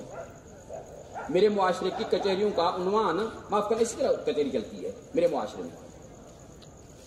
نکتہ چینی اور قرآن نے دونوں باتوں سے منع کیا، سختی سے منع کیا. قرآن کا ویل لکل ھمزہ لمزہ، اس نکتہ چین کے لیے بھی اور چغل خور کے لیے بھی ویل ہے. ویل جہنم کی وادی کا نام ہے. نمبر 3 اس نے کہا حسد، میرے اندر حسد تھا. اور روایت کہتے ہیں ان الحسد یاکل ایمان کما تاکل نار الحطب، یہ حسد ایمان کو اس طرح کھا جاتا ہے، نگل جاتا ہے جس طرح سوکھی ہوئی لکڑی کو آگ جلا دیتی ہے. حسد نہیں کرنا چاہیے. حسد کا مطلب ہوتا ہے یہ اس کے پاس کیوں ہے، میرا معاشرہ یہ ہے، میرے پاس ہے نہیں، مجھے اس کا دکھ نہیں ہوتا، میرے پاس نہیں، مجھے پرواہ نہیں ہے، میں ننگے پاؤں گھومتا ہوں، کوئی مسئلہ نہیں ہے. یہ اس طرح کیوں گھوم رہا ہے، اس کے پاس اتنا کچھ کیوں ہے، میرا معاشرہ، میرا مسئلہ یہ ہے. تو حسد نہیں ہونا چاہیے. رشک مالک اس کو دیا مجھے بھی دے دے، یہ کرنا چاہیے، اس طرح کرنا چاہیے. حسد 3 کام، چغل خوری، تانا زنی، حسد. ایک اور کام وہ ہے ماں باپ کی بے احترامی. اللہ رحم کرے، ماں باپ کی بے احترامی سے حالت احتضار میں کلمہ نصیب نہیں ہوتا، ایمان چلا جاتا ہے. اگر ماں باپ کا احترام نہیں ہے بندے کے اندر میں، وقت احتضار سانس نکلتے وقت ایسے بندے کو کلمہ نصیب نہیں ہوتا. یہ نہیں کہ پڑھانے والا ولی محمد ہو، ایسا بھی نہیں ہے. میرے نبی کا دور تھا، ایک جوان حالت احتضار میں تھا، میرے مصطفیٰ کو لایا گیا، میرے نبی کو لایا گیا، میرے نبی نے آ کر اسے تلقین پڑھائی، تلقین کہو اشہد ان لا الہ الا اللہ، وہ نہیں کہہ سکا۔ میرے نبی نے اسے دوبارہ کہا اشہد ان لا الہ الا اللہ، نہیں کہہ سکا۔ سیبارہ کہا اشہد ان لا الہ الا اللہ، وہ کلمہ لا الہ الا اللہ زبان پہ جاری نہیں کر سکا، تو فوراً میرے مصطفیٰ نے پوچھا اس کی ماں ہے؟ بوڑھی ایک ساتھ بیٹھی تھی، کہا یا نبی اللہ میں اس کی ماں ہوں۔ جب اس نے کہا میں اس کی ماں ہوں تو میرے نبی نے فوراً کہا کیا تو اس سے ناراض ہے؟ کیا تو اس سے ناراض ہے؟ اس کی زبان پہ کلمہ شہادت لا الہ الا اللہ کے ورد کا نہ آنا، اور پھر فوراً میرے نبی کا یہ پوچھنا کہ تو اس کی ماں ہے تو کیا تو اس پہ ناراض ہے کیا؟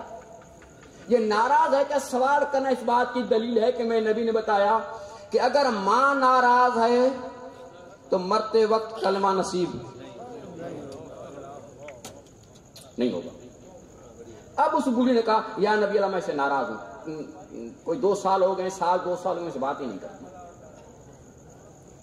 اب میرے مصطفیٰ نے اسے کہا سے معاف کر دے، اب یہ بات یہ میں پوری کر رہا ہوں، میرا مطلب یہ تک ٹھیک ہو گیا ہے، اسے معاف کر دے۔ اس بوڑھ نے کہا یا نبی اللہ یہ وہ بدبخت ہے جس نے میرے چہرے پہ تماچا لگا کے میری آنکھ ضائع کی ہے، میں اسے معاف نہیں کروں گی۔ میری بات پوری ہوگی یہاں پر، میں اس سے بات کو مکمل کر رہا ہوں اسے۔ تو اب میرے نبی نے اپنے صحابہ سے یہ کہا کہ چلو لکڑیاں اکٹھا کر لو۔ جب اکٹھا کرنے لگے تو اس بوڑھی عورت نے پوچھا یا نبی اللہ کیا کرنا چاہتے ہیں آپ؟ میرے مصطفیٰ دیکھ کر فرماتے ہیں تو اسے معاف نہیں کر رہی تو میں یہ چاہتا ہوں کہ اس لیے اس دنیا میں آگ میں جلا کر پاک صاف بنا کر آگے بھیجوں۔ بوڑھی دیکھ کر کہتے یا نبی اللہ یہ کیسے ہو سکتا ہے؟ اسے میں 9 ماہ اپنے پیٹ میں رکھا، میں نے اسے پالا پوسا جوان کیا، اب اپنی آنکھوں کے سامنے سے جلتے ہوئے کیسے دیکھ سکتی ہوں؟ میرے مصطفیٰ نے کہا نہیں تو پھر سے معاف کر دے، اور اس نے پھر معاف کر دیا۔ اب بات کو مکمل میں نے اس لیے کیا کہ ذرا سوچیں کہ جو ماں باپ جس کے لیے قرآن کہتے ہیں لا تقل لہما اف، اور میں صحیح کہہ رہا ہوں، بات کلام خالق کا ہے، اگر ایک اف سے نیچے بھی کوئی لفظ ہوتا تو اللہ وہی استعمال کرتا، اور اف کوئی بات ہے ہی نہیں، اور میں آپ سے صحیح بات کر رہا ہوں، اف کوئی لفظ ہی نہیں ہے۔ لفظ اف کو ہم اپنی زبان میں یوں کہتے ہیں، مثلا کچھ اور الفاظ بھی ہوں گے اس کے ہم مانا، لیکن جو مجھے اب یاد آ رہا ہے وہ عرض کر رہا ہوں۔ مثلا کوئی دوست کوئی مجھے بات کرے اور وہ بات مجھے اچھی نہ لگے، میں ایسے بولتے اوہو، اس طرح بات کرتا ہے۔ یہ جو ہم کہتے ہیں اوہو، ان ایسے الفاظ کے مطلب کو لفظ اف بیان کرتا ہے، اور یہ لفظ منا اس کو ناراض نہیں کرتے، یہ اپنی ناراضگی کا میں اظہار کرتا ہوں، اف سے اوہو ان لفظوں سے اپنی ناراضگی کا اظہار کرتا ہوں۔ اور قرآن نے کہا اف یعنی ان کو ناراض کرنا چھوڑ، اگر وہ کوئی بات کریں تجھے ناراضگی لگے تو تجھے یہ حق نہیں ہے کہ ان کے سامنے اپنی ناراضگی کا اظہار کرے۔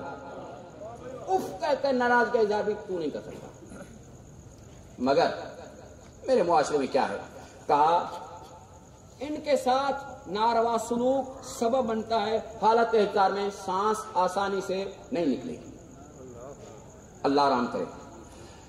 اگر سانس آسانی سے نہیں نکل رہی تو یہ کام ہے، کیا کرنا چاہیے؟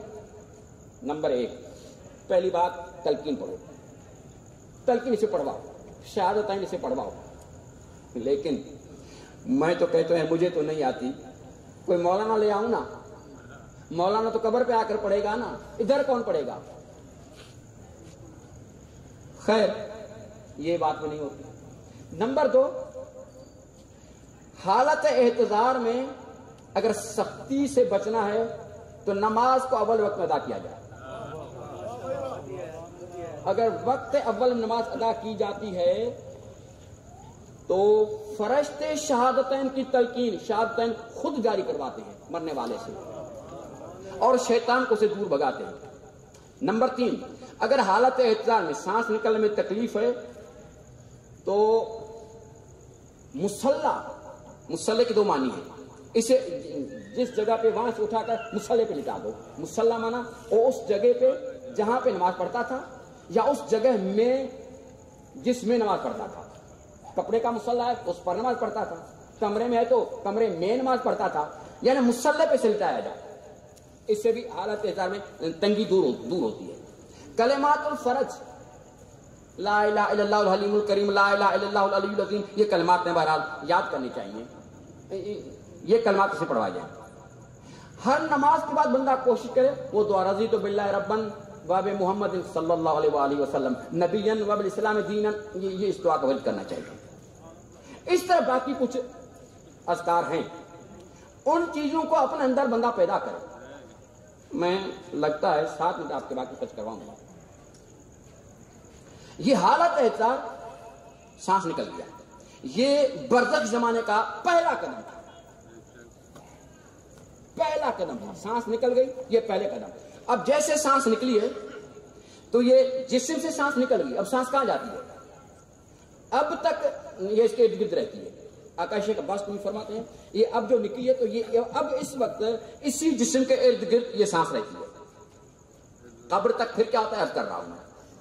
اب اس کے بعد سانس نکل گئی تو کچھ کام ہے, لیکن وہ کچھ کام مثلا غسل ہے, کفن ہے, دفن ہے, یہ اس کا معاملہ اس کے ساتھ مربوط نہیں ہے, یہ آپ کی میری ذمہ داری ہوتی ہے, لہذا یہ کام چھوڑ رہے ہیں. غسل کفن یہ زندہ بندے کے کام ہوتے ہیں, لہذا انہیں فی الحال چھوڑ رہے ہیں. اب ایک مرحلہ پورا ہوا ہے, سانس نکلنے کا پہلا مرحلہ تھا. اب دوسرا مرحلہ آتا ہے قبر کا, اعتدال سے لے کر قبر تک یہ ایک مرحلہ ہے, عالم برزخ کا پہلا حصہ. قبر میں داخل ہونے کے بعد وادی برہوت یا وادی سلام میں جانے تک یہ دوسرا پیریڈ ہے. اب بندہ آ گیا قبر میں, اب کیا ہوتا ہے؟ مسائل قبر کے مشکل ہیں.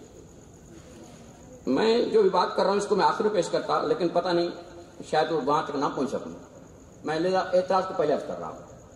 جس معاشرے میں میں رہتا ہوں, ہم رہتے ہیں, ناراض نہ ہونا, یہ مغرب زدہ معاشرہ ہے.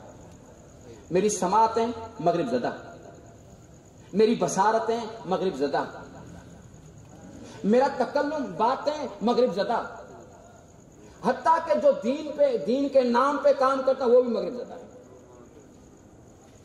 اتنا مغرب زدہ ہوا خود کو ترقی یافتہ ظاہر کرنے کے لیے.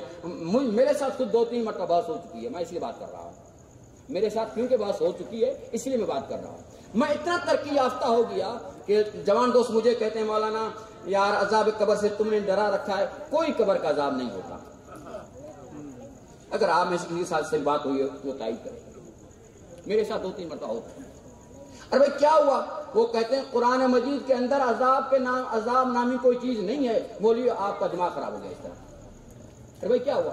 کہتے ہو تم نے سورہ یاسین نہیں پڑھا, یا ویلنا منبعثنا من مرقدنا. مرقد منا آرام گاہ, جو قبر سے اٹھ کر محشر کی طرف جا رہے ہیں وہ تو یہ کہہ رہے سورہ یاسین میں کہ ہمیں ہمارے آرام گاہوں سے کس نے اٹھایا ہے.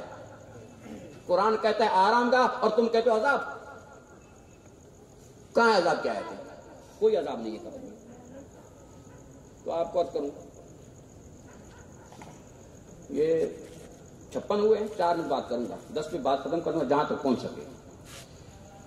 مسئلہ یہ ہے دین کا معاملہ جو ہے نا, دین بالکل غریب ہے, ایسا غریب.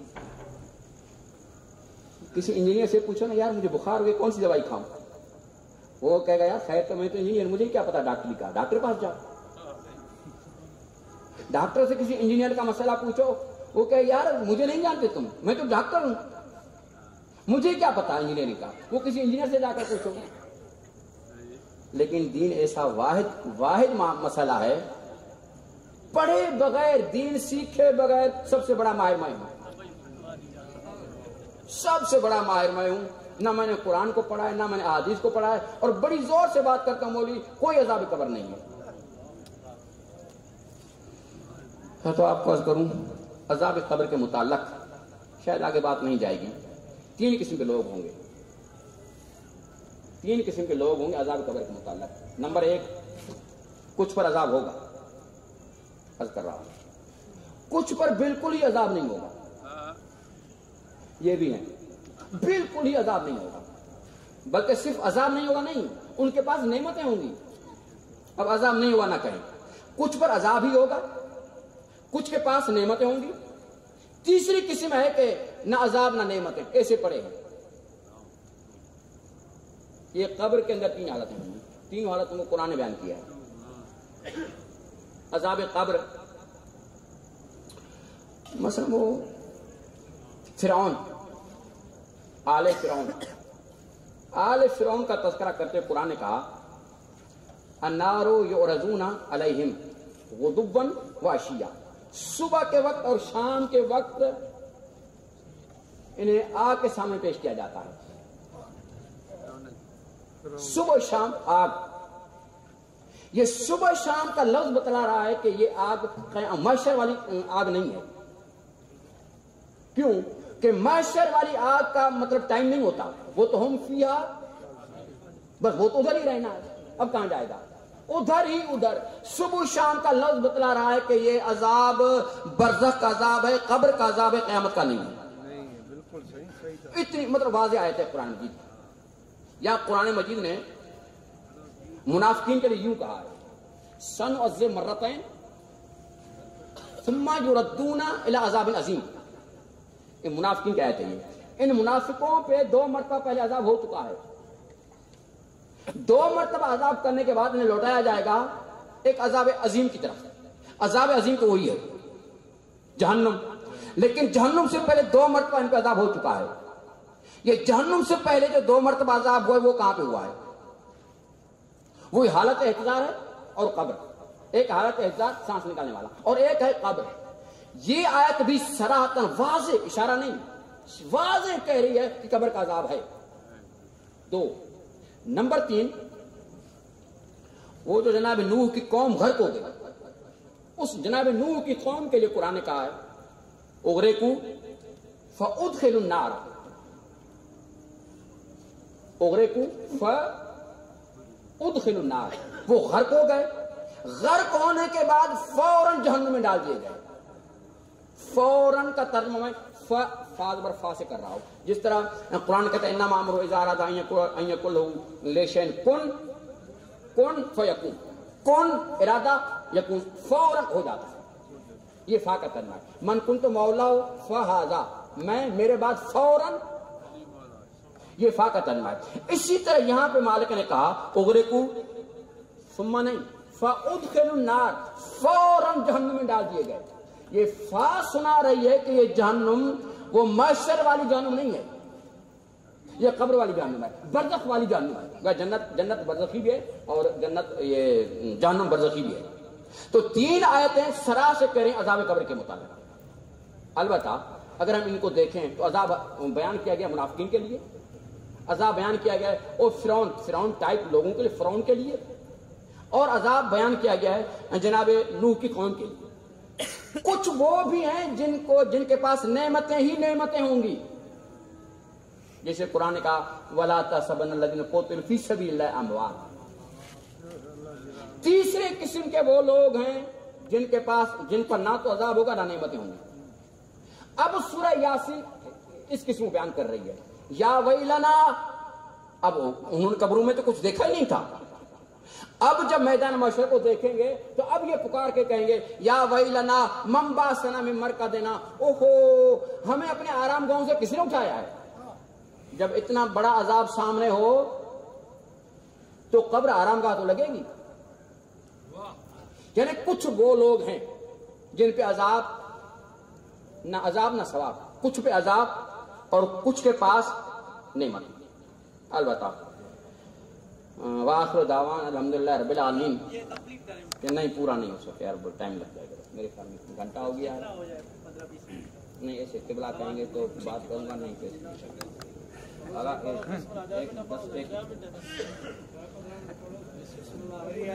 اب مسئلہ یہ ہوتا ہے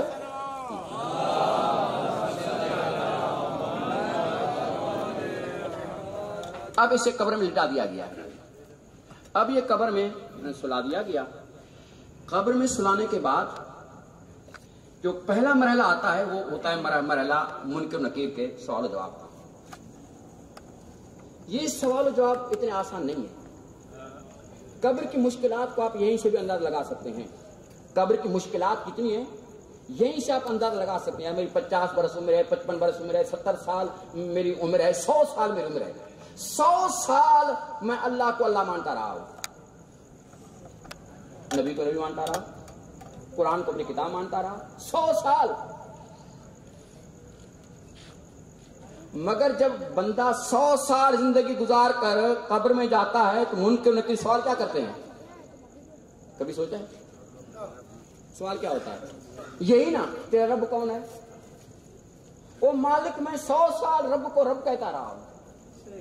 اتنا آسان سوال. تیرا نبی کون ہے؟ تیری کتاب کون سی ہے؟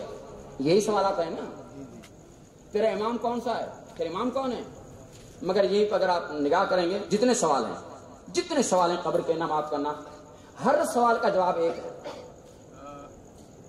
قبر کے اندر جتنے سوال ہیں ہر سوال کا جواب ایک ہے. من ربوں کا جواب ایک, اللہ. من نبیوں کا جواب ایک, محمد صلی اللہ علیہ وآلہ وسلم. کتاب ما کتاب جواب ایک, قرآن. دین جواب ایک, اسلام. قبر کے اندر واحد سوال ہے امامت کا, جس کا جواب 1 2 سے نہیں چلے گا, 1 2 10 سے بھی نہیں چلے گا, 2 10 11 سے بھی نہیں چلے گا. جب اس سوال کے 12 جواب مکمل پیش کرے گا تب بندہ کامیاب ہو جائے گا. 12 جواب چاہیے, 12 جواب باقاعدہ 12. اگر 8 پہ آ کر رک جائے فیل ہے, 10 پہ رک جائے, 11 پہ رک جائے معاف کرنا فیل ہے. 12 جواب. لیکن سوال یہ کہ میں 12 کی زندگی بھر مانتا رہا ہوں نا, اتنے آسان سوال کیوں؟ کوئی مشکل سوال ہونے چاہیے تھے. مسئلہ جب قبر کا تھا تو سوال کو مشکل ہونا چاہیے تھا, مشکل ہونے چاہیے تھے. نہیں, میں بات سمجھنے کے لیے کر رہا ہوں, اعتراض نہیں ہے. یہیں سے مجھے بات سمجھ میں آتی ہے کہ معاملہ قبر کتنا مشکل ہے. اتنا مشکل ہے کہ مالک نے سوال اتنے آسان رکھے, بڑی آسان جواب دے دے. مگر جو اب جملہ کہہ رہا ہوں یہ میرا نہیں ہے, آقا جوادی عاملی شمیم ولایت میں لکھا ہے. لیکن قبر کے حالات ایسے ہیں, قبر میں جانے کے بعد بندے کے ذہن کی حالت یہ ہوگی. یہ جملہ میں شمیم ولایت کی کتاب سے پڑھ رہا ہوں, آقا جوادی عاملی کتاب سے. حالت یہ ہوگی قبر میں, قبر کی وحشت ناکی, قبر کا عذاب, یہ ساری چیزوں کو دیکھ کر حالت یہ ہوگی جب بندے سوال کیا جائے گا من نبی ہو,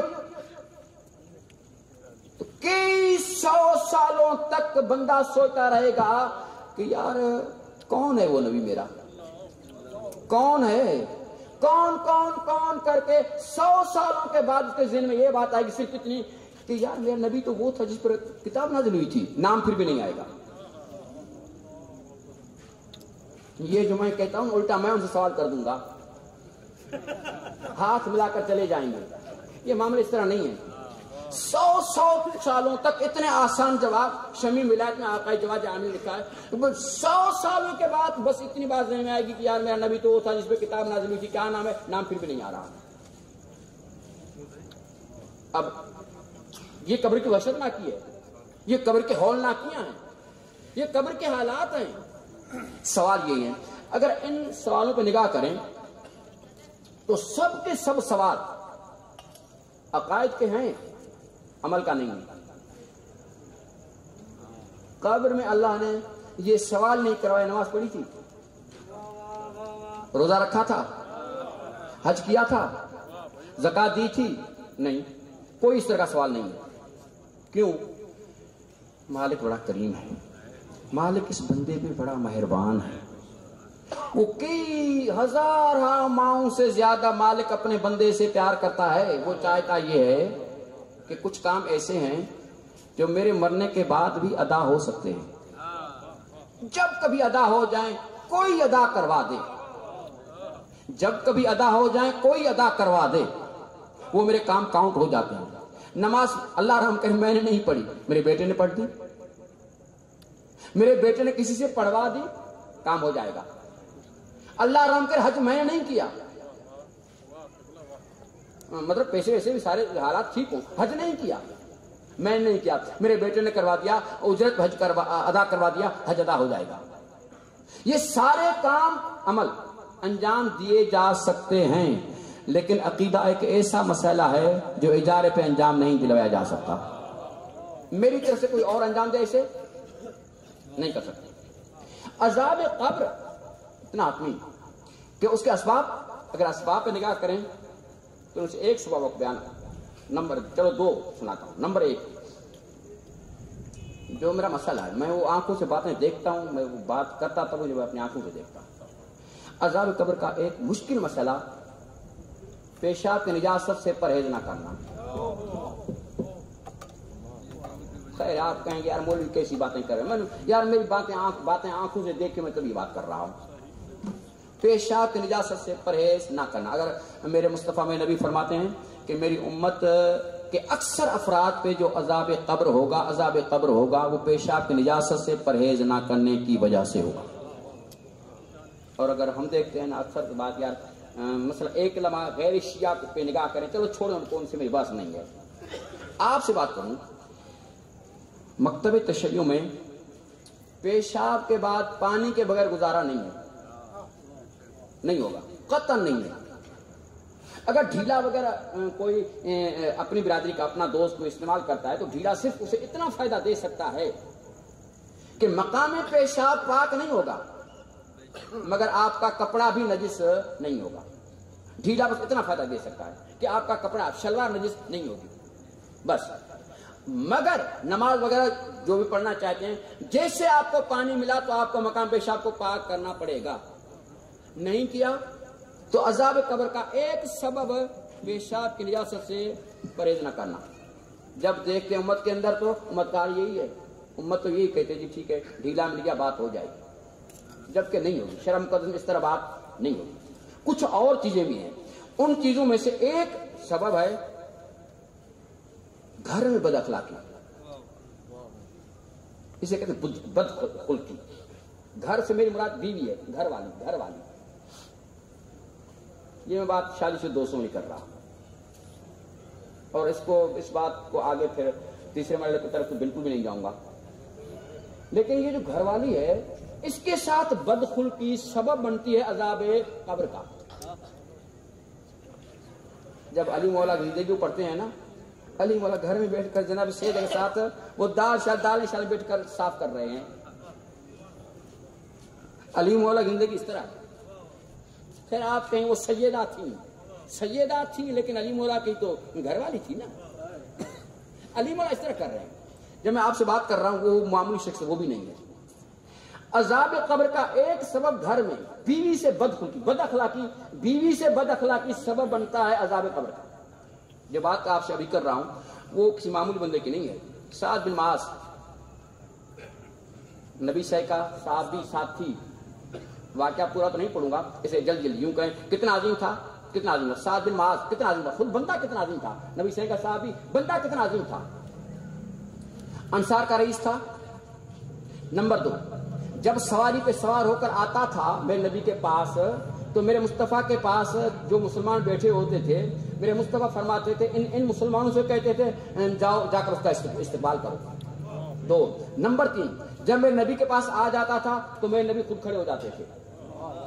نمبر 4 کہ وہ سعد بن معاذ جس کے انتقال کے وقت رحلت کے وقت 70,000 فرشتوں نے تشییع جنازہ کی. نمبر 5 میرے مصطفیٰ اسی شخصیت جنازے میں ننگے پاؤں تھے. نمبر 6 وہ شخصیت سعد بن معاذ، وہ شخصیت کہ جس کے لیے میرے نبی نے فرمایا کہ تحت نگاہ 1000 صفیں فرشتوں کی لگی ہوئی تھی سعد بن معاذ کے جنازے میں جنازہ نماز ادا کرنے کے لیے. نمبر 7 وہ سعد بن معاذ کے جس کے لیے میرے مصطفیٰ نے فرمایا جبرائیل اس کے جنازے میں میرے ساتھ میرے ہاتھ میں ہاتھ ڈال کر میرے ساتھ چل رہا تھا. اب وہ سعد بن معاذ کہ جس کو قبر میں میرے مصطفیٰ نے خود اتارا. اب اگر یہ 6-7 جملے ذہن میں آ گئے ہیں تو اب سنو. اب یہ سب کچھ جب سعد بن معاذ کی والدہ نے دیکھا، سب کچھ جو میں نے باتیں کی ہیں اتنا عظیم. اب سعد بن معاذ کی والدہ دیکھ کر کہتی ہیں ہنیئن لک الجنہ، بیٹا تمہیں جنت مبارک ہو، بیٹا تمہیں جنت مبارک ہو.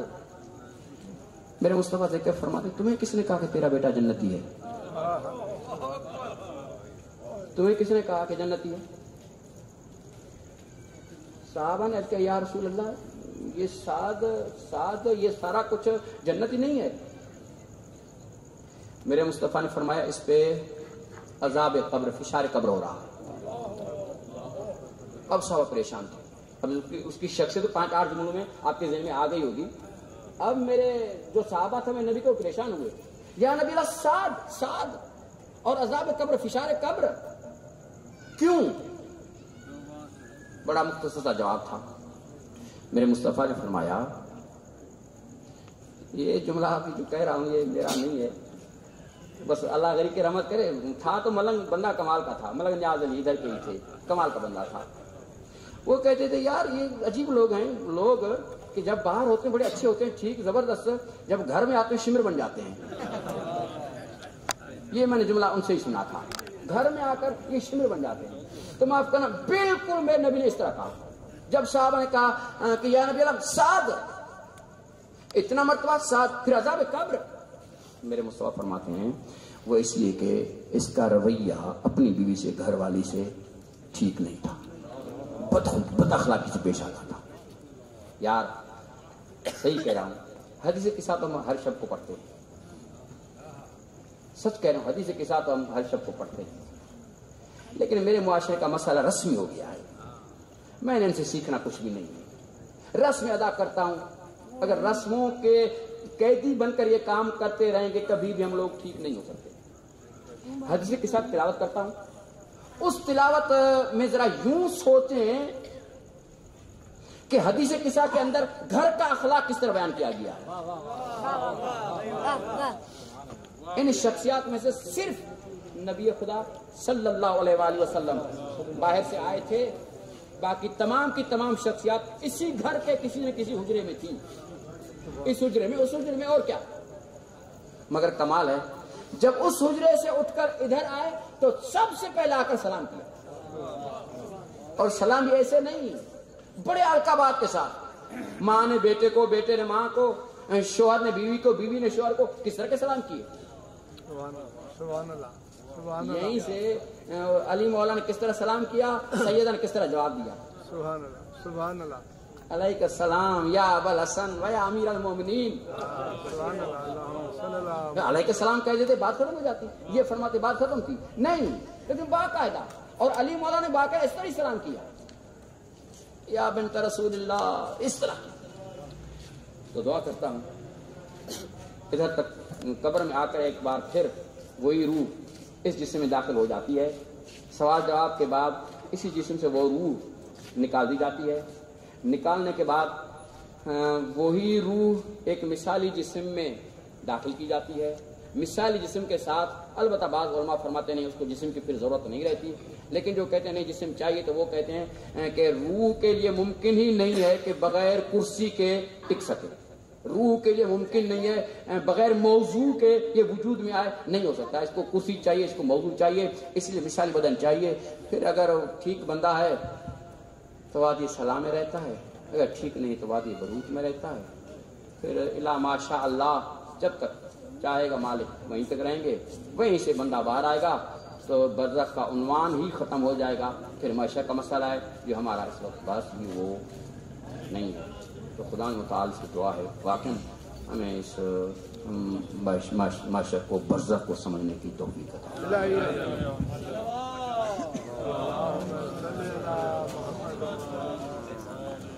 اگر اسی موضوع کے مطابق کسی کو سوال پوچھنا ہے تو اس میں دس پوچھ سکتے ہیں۔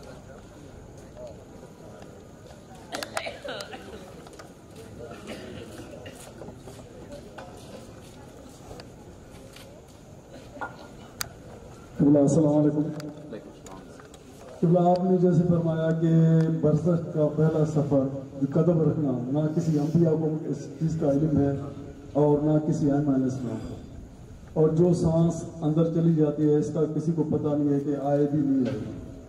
تو اسی لحاظ سے میں نے ایک روایت پڑھی ہے کہ امام موسیٰ کاظم علیہ السلام کے دور میں ایک شخص سپاہی تھا، وہاں کا داروغہ جسے کہتے ہیں، تو اس نے امام کو بڑی تکلیف میں دیکھ کر اس کو احساس ہوا کہ مولا آج میں بازار کی طرف جا رہا ہوں، اگر آپ کا کوئی خواہش چیز ہے تو مجھے بتائیں، میں لے کر آؤں۔ تو اسی دوران میں 2 سپاہی اور بھی آئے تھے. انہوں نے دیکھا کہ معصوم کا علم دیکھے کہ کہاں تک ہے. وہ آ کر کھڑے ہوئے تو امام نے کچھ مسکرا کر ان سے کہا کہ مجھے کوئی چیز ضرورت نہیں ہے بھگوان کی. جب وہ چلنے لگا تو میرے امام نے کہا کہ اسے پتہ ہی نہیں ہے کہ اس کا کل موت واقع ہو جائے گا اور اس کا سفر برزخ کا پہلا قدم ہوگا. اس کے مطابق وہ ذرا میرے خیال میں آپ ایسا کریں کہ وہ آقا شہید مطہری علیہ رحمہ کی کتاب مقتل مطہر کا مطالعہ کریں اور اس کے اندر خصوصاً 19, 20, 21 رمضان کے حوالے سے علی مولا کی زندگی کے حالات جو لکھے ہوئے ہیں اس کا مطالعہ کرنا چاہیے. تو امام کو یا نبی کو کلی طور پر پتہ لگتا ہے. یعنی ایسا کہیں کہ کچھ ہو جائے گا, کچھ ہونے والا ہے, اس حوالے سے مطلب موت کے حوالے سے اس طرح پتہ لگتا ہے کچھ ہونے والا ہے, کچھ ہو جائے گا, لیکن تفصیلی طور پر پتہ نہیں لگتا. اور اگر دیکھنا چاہیں تو مقتل مطہر کو مطالعہ کر سکتے ہیں آپ. 19, 20, 21 رمضان کے جو حالات علی مولا کے ہیں اس میں آپ کو مل جائیں گے. اور ایسا 110 سوال و جواب ہیں آقا ناصر مکارم شیرازی کے, وہاں پر بھی رضا مولا کے کچھ حالات ہیں, ان میں بھی آپ کو جواب اس طرح کا مل جائے گا. السلام علیکم ورحمۃ اللہ وبرکاتہ. اگر میرا سوال جو ہے معاشر کے متعلق ہے کہ معاشر دور کی بات ہے, برزخ کی بات کرو نا. سوال اسی کے متعلق ہے کہ معاشر کے دن قیامت میں جو جہنم میں سزا جزا کا معاملہ ہوگا وہ انسان کے روح کو ملے گا یا جسم بھی اس کے ساتھ ہوگا؟ ادھر تو دونوں ہوں گے, ادھر تو یہی جسم ہوگا. بالکل. تو یہ تو خاک ہو جائے گا. نہیں, پھر اٹھے گا. ادھر کا مسئلہ جو ہے نا, البتہ برزخ والے مسئلے میں کچھ اختلاف ہے, مگر میدان معاشر والے مسئلے میں تو مسئلہ ہی نہیں. وہاں روح اور یہی جسم ہوگا. اللہ رحم کرنا. السلام علیکم علیہ السلام. میرا سوال ہے کہ قرآن کریم سورہ صفات کے اندر ہے وقفوا انا مسئولون, یہ بتائیں کہ 2 فرشتے کہاں پر منادی کریں گے اور کس کے لیے ہوگی؟ مہربانی. یار مسئلہ نہیں, میں کہنا اس طرح یہ باتیں بڑھتی جائیں گی. یہ عنوان کا سوال ہو تو وہ کریں. مہربانی کرتے بتا دیں, ہماری نالج میں اضافہ ہوا. اس میں تو واقفہم انہم مسئولون کی آیت پڑھ رہے ہیں نا, تو اس میں تو 2 فرشتوں کا مسئلہ نہیں ہے. اس میں سوال ہے کہ کچھ حساب کتاب ہو جائے گا, اس کے بعد بھی کہا جائے گا ان کو روکو, ان سے ابھی باتیں پوچھنی ہے. اب وہ سوال کیا جائے, وہ سوال کیا ہے تو وہ علیحدہ مسئلہ ہے.